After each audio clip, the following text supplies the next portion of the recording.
All right, good morning, you guys. It is time for your health check, and happy Wellness Wednesday to you, by the way. Hey, we're getting those kiddos ready to head back to school, and if you have a tough time getting them to eat their vegetables, I've got just the woman who's here to help. Meridan Zerner is a registered dietitian nutritionist and a mom, by the way, so she knows what she's talking about. She's going to share 3 very simple recipes with you. We're going to sneak some stuff into these recipes to get those kiddos their vegetables. So let's first of all talk about, are all vegetables created equal? So if I'm eating broccoli or Brussels sprouts or olives, I mean, is that all the same? So, we think about superfoods, right? The foods that are going to give you the most nutritional oomph, those therapeutic benefits for you, for your kids, for their bones, for their hair, their skin, their nails. And yes, of course, we want them eating the Swiss chard and the mustard greens and the kale and everything that you see here. But my challenge is with a lot of my clients and a lot of my kids and even my own kids, this is just not happening. Only 1 in 10 Americans are getting in enough fruits and vegetables, according to the CDC. So for me, it's kind of a, how do we make this happen? Mm-hmm. And it could very well be that stealth health idea. How do we get some of these amazing deep dark greens, brightly colored reds, oranges into their diet on a more regular basis? How much or how often should we be eating these things? I mean, every day, of course. And actually, theoretically, 5 servings a day. Okay. And so, serving is going to vary person to person, and little people need less than big people. But at the end of the day, it's just not happening. 60 to 70% of what we are eating are the ultra processed foods. And we know, heading into the school year, heading into, where we want to keep their immune system as supported bold as possible. Yep. For these whatever's ahead.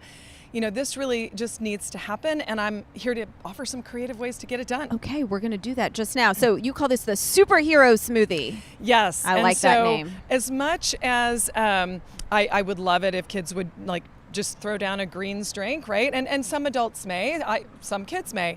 At the end of the day, I can put a greens powder, which is going to give them the wheatgrass, the barley grass, chlorella, kelp, things that probably aren't happening in their day-to-day. Mm-hmm. I can mix that in with, I used some almond milk for additional calcium here. I used a little bit of a banana to just get some phenomenal potassium and some texture.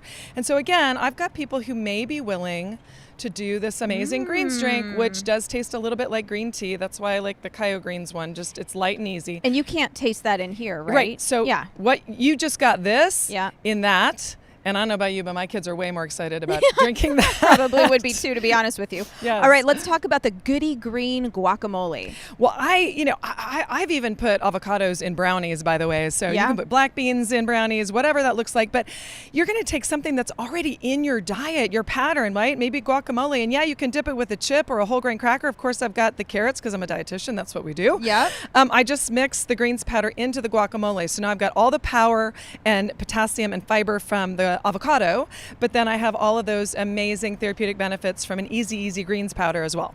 Okay, and I wanted to mention also the nut butter green bites. Yes. Because it doesn't look green. It's vegetables in a dessert-like form. This was an easy dump, and as a busy working mom, this all just dumps in a bowl, and you've got different kinds of nut butters, sun nut butter if your family is sensitive to the nuts. I put in some rich cocoa powder, unsweetened, because I like to kind of keep the sugar low. Yes. And some greens powder. So now I've got a vegetable component, and you kind of just roll it up in a ball, into the fridge it goes, and now you've got a dessert with greens. Easy. I love it. Meridan, thank you so much. By the way, we're sharing all these recipes that she's shared with us on WFAA.com. So head there, and we're going to head inside to meteorologist Kaylee Dion, who's in for Greg. And I'm sure, Kaylee, you're going to use some of this for your daughter. Oh, yeah. Great. I love the recipe and looking forward to talking with you more about it.